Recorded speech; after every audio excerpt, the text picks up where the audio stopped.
Come on, dance with me. I don't feel like it. You're just jealous. There are fields done in the dark that the sun refuses to shine on. This is one of them. In the village of Umoji, nestled between two rivers that never dried even in the harshest droughts, lived two brothers who shared not just blood, but a face. Obi and Chidi Eze were twins. Same eyes, same laugh, same crooked smile their mother said came from their late father. But the same face was the only thing they shared equally. Because in Umwoji, when the gods gave out fortune, they gave it all to Chidi and left Obi holding nothing but envy. Chidi married the daughter of the village head. Chidi's yams grew tall even when the rains refused to fall. Chidi was loved, Obi was tolerated, and slowly, quietly, the way rot eats a tree from the inside while the bark still looks green, bitterness grew in Obi's heart. He smiled at his brother's wedding. He smiled at the naming ceremony of his brother's first son.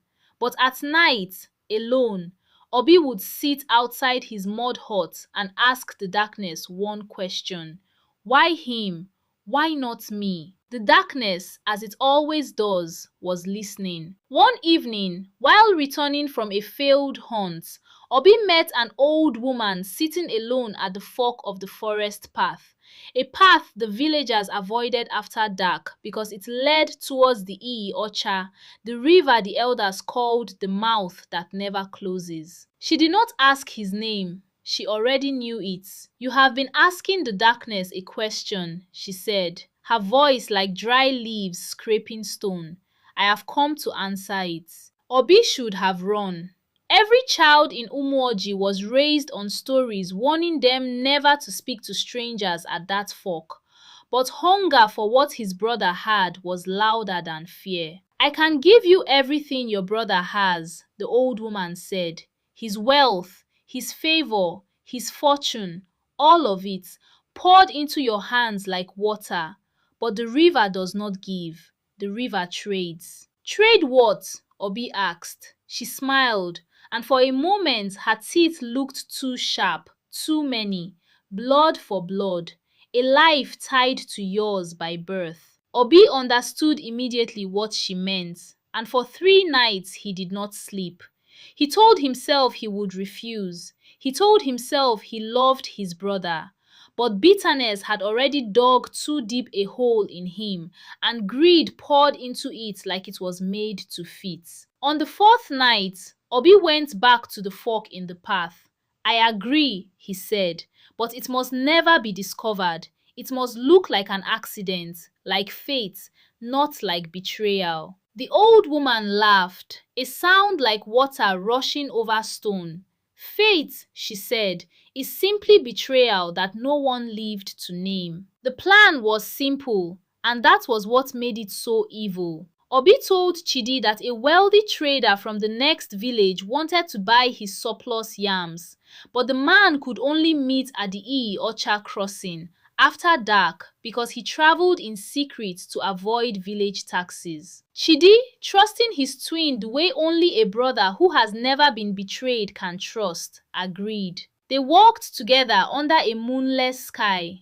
Obi's hands shook the whole way, but he told himself it was almost over.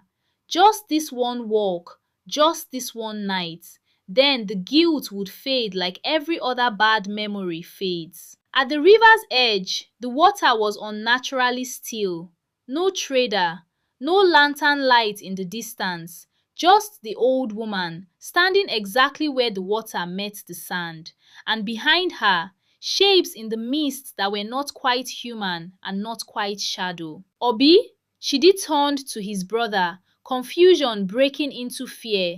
What is this? Obi could not look at him. Forgive me, he whispered. The mist moved faster than a man could run.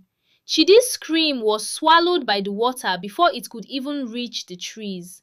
And then, silence, as if the river had never made a sound at all. By morning, Obi had already rehearsed the story 100 times in his head. We were separated in the dark. I searched for him until sunrise. I found nothing. The village searched the river for 7 days. They found his sandal caught in the reeds and nothing more. His wife wept until she had no voice left. His infant son would grow up never knowing his father's face. Obi wept the loudest of everyone at the morning. Grief, it turns out, is a very convincing mask for guilt. And then, exactly as promised, fortune poured into Obi's life like the river itself had turned to gold. His farmland, once cracked and lifeless, began yielding harvests so large the whole village whispered about it. His small trade stall became the busiest in the market. Within 3 years, Obi built the largest house in Umuoji, larger even than the village heads. He married. He had children. He became a man other men bowed their heads to. He told himself in the quiet hours that this was simply his fortune finally arriving. He told himself the river had nothing to do with it. He told himself many things because a man who lies to a village for 20 years must first learn to lie to himself. 20 years passed. Obi was no longer the bitter, hungry young man from the forest path. He was Obi the wealthy, Obi the respected, Obi whose name elders use when blessing newborns, hoping fortune would follow them the way it had followed him. His children did not know their father had ever had a twin. It was a story that had quietly disappeared from Umoji's memory, the way old scars fade until only the person who carries them remembers how they got bare. Until the harvest festival of the 20th year, the night a stranger walked into Umoji. He arrived just as the drummers began playing, and the moment he stepped into the torchlight, the music stopped on its own, as if the drummer's hands simply forgot how to move. He wore travel-worn clothes. His face was calm, unreadable, and strangely unaged. 20 years should have marked him the way they marked everyone else in the village. They hadn't touched him at all. An old woman in the crowd, one of the few elders who still remembered the twins as boys, dropped her cup of palm wine. Her hands were shaking. "That face," she whispered. "That is Chidi's face." Obi turned toward the stranger, and the blood left his face so quickly his own son had to catch him before his knees gave out. It was not possible. It could not be possible. The river had taken Chidi 20 years ago. There was no coming back from what that river had done. And yet, the stranger walked straight through the crowd, straight past the drummers, straight past the village head, until he stood directly in front of Obi, close enough to whisper, close enough for only Obi to hear. "Hello, brother," he said. "Did you miss me?" For a long, agonizing moment, no one in the square moved. Obi's mouth opened, but no sound came out. What could he possibly say? "I'm sorry I sold you to the river. I'm sorry your death made me rich." Chidi did not wait for an answer. He turned to the stunned crowd, and his voice, calm, steady, carrying easily over the silent square, told a story Umoji would never forget. He told them of the fork in the path, of an old woman with too many teeth, of a trader who never existed, of hands in the mist and a scream swallowed by dark water. The crowd's gasps turned into a low, dangerous murmur. Faces that had smiled at Obi for 20 years now stared at him like he was something they'd stepped in. "You lie," Obi finally managed, his voice cracking. "You've been gone 20 years. You have no proof, nothing but a story." Chidi tilted his head, almost amused. "I don't need proof, brother. I need only ask the river to speak for itself." He turned and began walking toward the edge of the village, toward the path to the Ocha. The crowd, pulled by 20 years of buried suspicion, followed. Obi had no choice but to follow too, because to refuse would be its own confession. At the river's edge, nothing looked different from 20 years ago. Still water, no wind. The same unnatural silence that swallows sound, rather than simply being quiet. You made a trade here, Chidi said, loud enough for the crowd to hear. Blood for wealth, a life for gold. Do you remember the terms, brother? A life tied to yours by birth. I don't know what your... The river remembers, Chidi cut in. The river always remembers. That is the one thing it never trades away. The water began to move, not with wind, there was none, but with something underneath, staring like it had been asleep for 20 years and was only now waking up. The old woman from the fork in the path emerged from the mist at the water's edge, exactly as she had looked 2 decades earlier, as though time itself refused to touch her. The crowd screamed and stumbled back. Only Obi and Chidi remained still. The debt was never fully settled, she said, looking at Obi. A life for wealth, yes. But wealth is not a single payment, foolish man. It is a loan, and loans carry interest. What? What does that mean? Obi's voice was barely a whisper now. It means, Chidi said quietly, that the river did not keep me for 20 years out of mercy. It kept me as collateral. And now that the debt has matured, the river wants its interest paid. In full. Obi fell to his knees in the sand.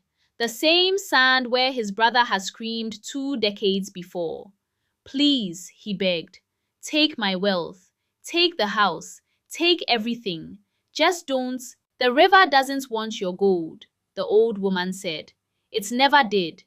Gold was only ever the bait. Chidi knelt in front of his trembling brother, the same brother who had led him into the dark half a lifetime ago.